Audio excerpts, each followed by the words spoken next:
Hey everybody, welcome back to Video So today we're going to continue the series on the MiSTer FPGA DE10 Nano project, more importantly showing you the newest revisions in the Nintendo 64 core.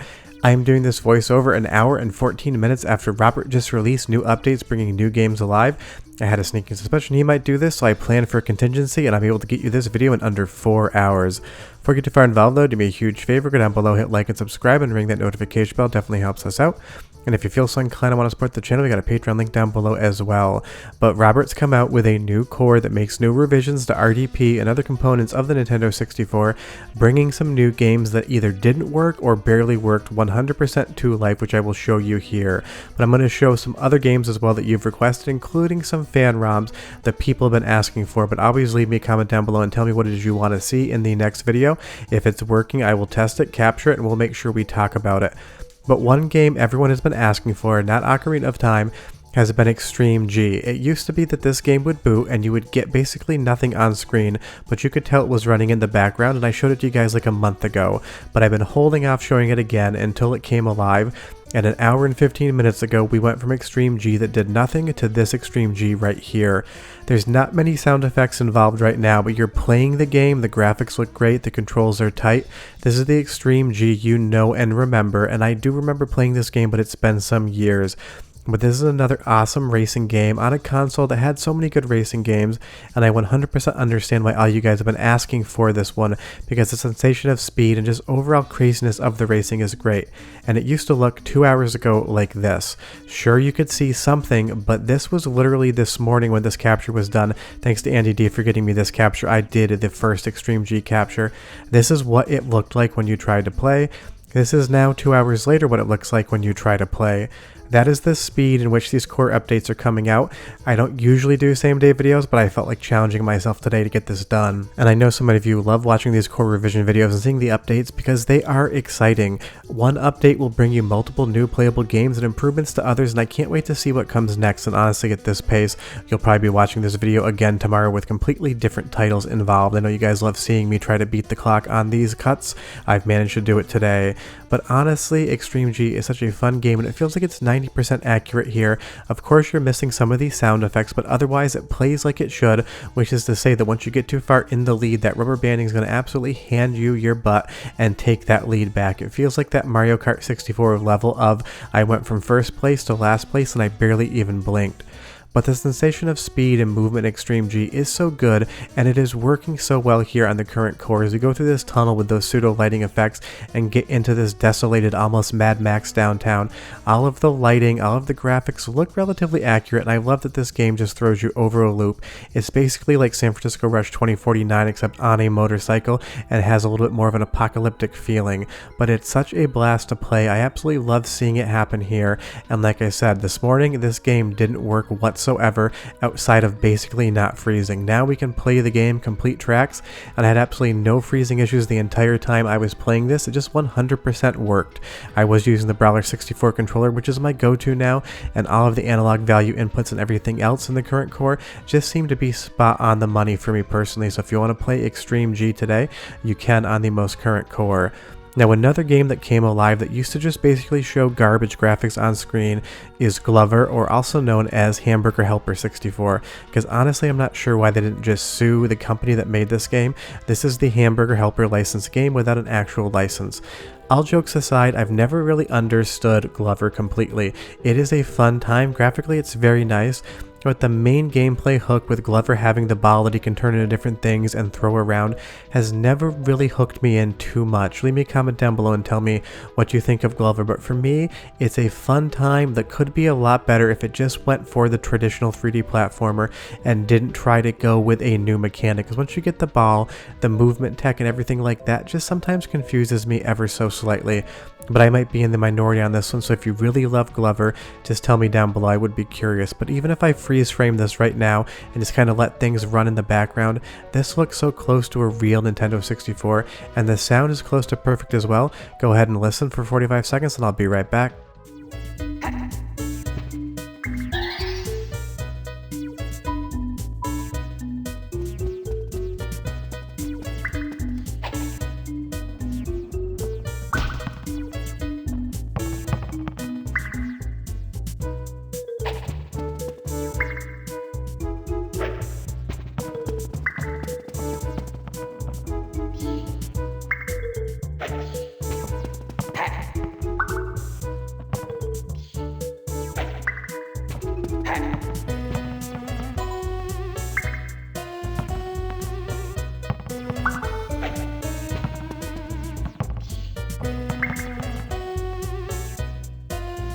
Sounds really good. And if you didn't notice yet, we have this little character right here, and he's called Mr. Tip. He's a wizard's hat, and he's there to help you through the game.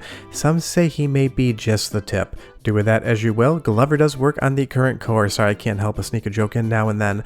But it's one of those things, I've just never 100% understood Glover. It's one of those games I do own it on a physical cartridge because I picked it up one day to try it out. And while I do think it's a very fun game, it's a very colorful game, it's a very cheery game, there's just something about the overall mechanics with Glover holding on to that bowling ball or whatever other ball he has that I've just never 100% understood. What I do understand is it works great on the current core. Now, you guys have been asking for more fan ROMs, and leave me comments down below telling me about more of them, because I do not have an encyclopedic knowledge of the world of fan ROMs. But somebody remade the Space World demo of Ocarina of Time, bringing in a lot of the elements that used to be there and were no longer in the final game when we got it on retail store shelves. It's so much fun to play these fan ROMs and kind of see what could have been, and I will say that this one is 100% working on the current core.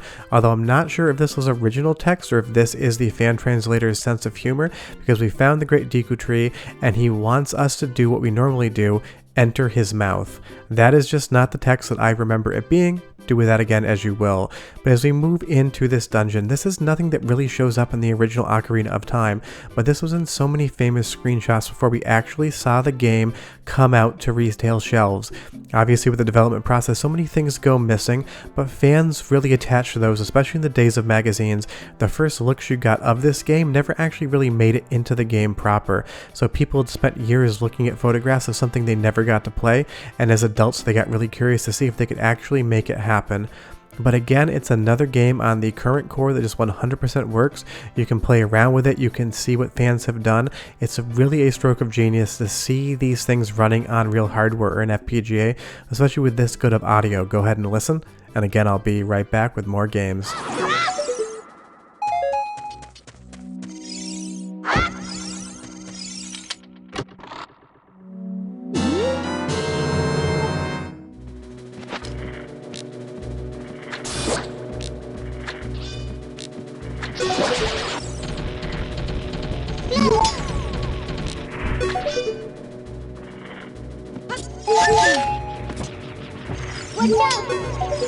Not the first time I've given you a sample of the Ocarina of Time music, and in this fan ROM it's something that didn't exist before Ocarina of Time came out, or at least not that I've heard to my ear. But again, it's so fun to see these type of things, and I do love getting your recommendations for them, because I'm discovering fan ROMs that never used to exist, and I'm being able to capture them and play them on MiSTer FPGA in real time. It is so amazing just to kind of play around with these things, and it does widen the library of the Nintendo 64, which is not the deepest in the world, so picking games for testing videos is a little bit more challenging. Now, another game that everyone always asks about and I kept saying doesn't work, does work now. That is Harvest Moon 64. And watch as I rush this capture to beat the buzzer and end up misspelling my channel's own initials. Video game Desoterica is here for you today. But you can get into the game, and the graphics now are exactly as they should be color-wise. Last time we showed this, all of the 2D elements had strange colors to them. There was a lot of graphical corruption, and otherwise, while you could recognize it as Harvest Moon 64, it didn't look like it should. And whatever game gives you a dog you can pick up and play around with, 10 out of 10, there just should be a pet the dog button here. But of course, we can't leave them out in the wilderness. We got to bring them back home before we explore around more. So the thing about Harvest Moon 64 is it 100% works until it doesn't, and you'll see some of the culling of polygons at the edges there. I think that might be a little more severe than the original game, but I can't remember. Tell me down below, because it's been years since I played this properly. You can get into Harvest Moon, you can play around, but at a certain point in time, and it is random, it is just going to freeze on you. So this is not a game you're going to be able to complete yet today. You see as I walk up here, the game just hard locks.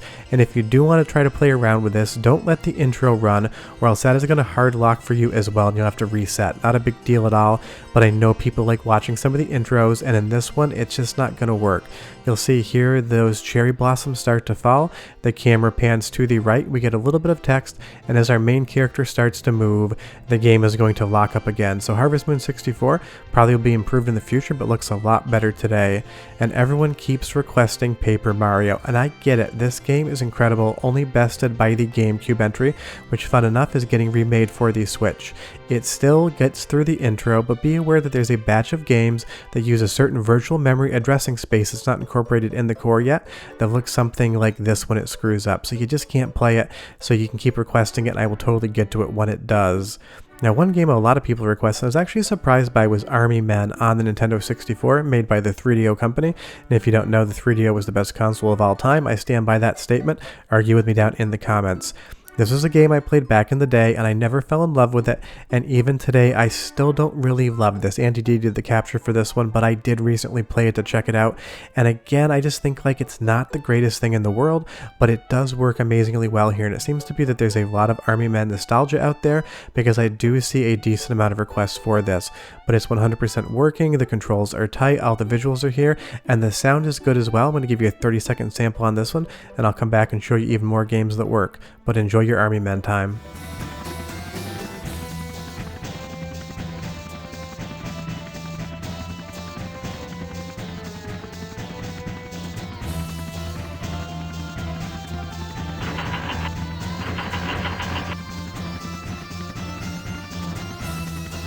Find the portal now. Fly into it, Captain.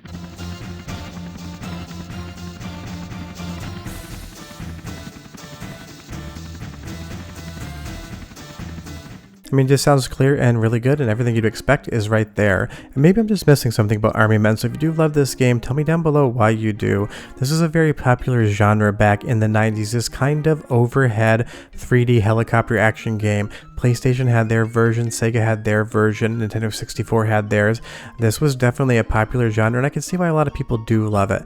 Now, onto a game absolutely nobody asked for, but it does exist, and I can't help showing a golf game, is Wildlife Country Club. I did, in fact, have this game as a kid. I think I bought it for like $10 used because I didn't have a ton of money, and it seemed like a fun thing, and it is a fun thing. I played golf in high school. I was on the state championship team, so it's been a sport I've always enjoyed, and honestly, the virtual version is always a good time as well.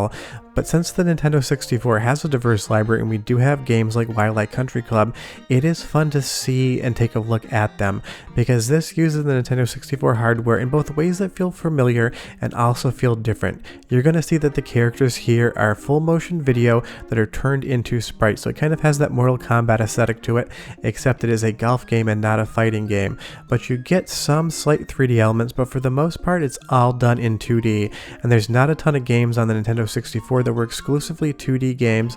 You can tell that the course here is made of polygons, but everything else is sprite based, so it's just a fun look at a kind of mix of hardware that the Nintendo 64 didn't usually do. But the big takeaway from today's update, done a mere hour and a half ago, is Extreme G is now working. It's such an epic racing game. The speed, the sensation of fluidity just 100% works in this game, and now with the current core, it 100% works on MiSTer FPGA. It is so awesome to see. But that's the current batch of tests. Those are the new games that are working. Leave me a comment down below and give me new games to test in the future, and I will 100% get to them. But this is a really fun video to make because I get to show you more games that work on MiSTer FPGA, and I get to continue my streak of being able to make sure you get the news on time. It is 1:30 now. The core came out at 12:02. As soon as I'm done with this voiceover, I hit export and we go to upload. Hope you enjoyed this video. I'll show you another one where more things happen, but I'll have videos throughout the week. Like and subscribe, and I'm going to go back to my day's original plan, which had nothing to do with Nintendo 64. Bye-bye.